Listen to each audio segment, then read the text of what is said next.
You ever see someone get stopped for absolutely nothing, just walking, minding their business? No shouting, no wild moves, just black skin in the wrong place at the wrong time. And suddenly a cop decides you fit the description. ID, where are you from? Got any priors? The words come out so cold you'd think he's interrogating a killer, not some woman on a sidewalk. That's how it started. But what this cop didn't know was, today he picked the wrong person, and the world was watching. The officer's name was Stephen Halley. In Northwind, you couldn't live on the north side long without seeing him more predictable than the Tuesday tornado drill, more common than the trimmed hedges. He was the kind of cop people barely noticed, a fixture, a part of the scenery. For the white folks in the neighborhood, he meant safety, never a scandal, always on time, never so much as a rumor in the news. That's how he'd survived more than 10 years on patrol, never caught on camera, never a headline, never a lawsuit big enough to stir up trouble at City Hall. But you know what they say, what's invisible in daylight sometimes grows fangs in the dark. Because behind the badge, inside the station, Halley was a name spoken in hushed tones. Some rookies whispered about old disciplinary files, one time for mocking a black woman during a traffic stop. No witnesses, no tape, case closed as usual. He kept his record clean, but it wasn't his words that left the deepest scars. It was who he chose to pull over and why. Women of color, young Latino men in hoodies, Asian guys in beat-up Hondas. The reason was always suspicious activity.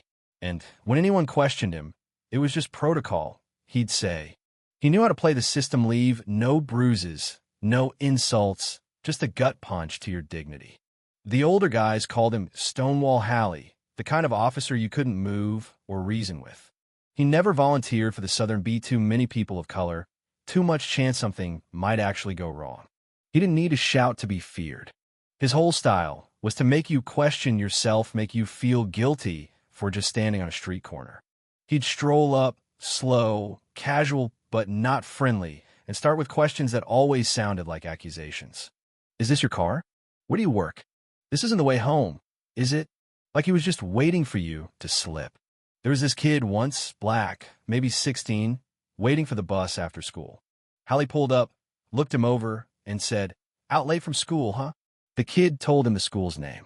Halley just gave a smile, not quite friendly, not quite mean. "Yeah, sounds familiar. But I don't think any bus stops here." He waited, then drove off, leaving that kid standing there, heart pounding, feeling like he'd done something wrong just for breathing. With women, he was even subtler. An Asian woman got pulled over for a faded plate. Gave all her papers, everything perfect. Halley handed them back and muttered, "Try to speak slower next time. Your accent's hard to follow." Not a slur, not enough to report, just a jab that made her feel small in her own neighborhood. Even rookies who rode with him learned fast stand back. Let him handle it, never question the report. Those who stayed silent got to ride again. The ones who spoke up, their reviews always came back a little less than perfect, no matter how well they did. But the most dangerous thing about Halley wasn't what he did, but what he never did. He never crossed the line, at least not in a way anyone could prove. He just lived in that gray area, stretching the rules, leaving people rattled and powerless, never able to say exactly what was wrong. And every time, it gave him a little more confidence, a little more certainty that nobody would ever call him out. Not until today. That morning, he saw a Mara coal-black woman, alone, walking slow in a quiet, mostly white neighborhood. She wasn't acting suspicious, just existing. But to Halley, that was always enough. He pulled over, stepped out, same routine. "Let me see your ID. What are you doing here?" Amara stopped, pulled out her earbuds, looked him in the eye. "I'm walking, just like anyone else." Her voice was calm, not rude, not defensive. But she didn't look away, didn't lower her voice. And for the first time, Halley felt himself being watched not just by her, but by every eye behind every window, every phone on the street.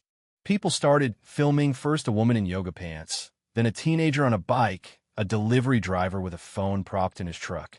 You could feel the tension building, like everyone in the neighborhood had finally decided not to look away. Amara didn't back down. She told him straight, "You're violating my rights." For a second, the world seemed to pause. Then a voice from across the street, a black man, older, called out, "Hey, that's enough." His wife grabbed his sleeve. "Don't get involved." "Not this time." The man held back, but everyone saw how his hand shook. A crowd began to form, kids from the high school, an older couple from the corner store, a white man in a suit. Some were afraid, some angry, some just sick of seeing the same story play out. Nobody spoke up at first, but all their phones were up, lenses pointed straight at Hallie and Amara. Hallie tried to keep control, kept his voice even. "What's in your bag?" She stood her ground. "You have no right to search me unless you've got cause. Are you ready to explain to all these cameras why you're laying hands on me?" Silence. Then the crowd moved closer.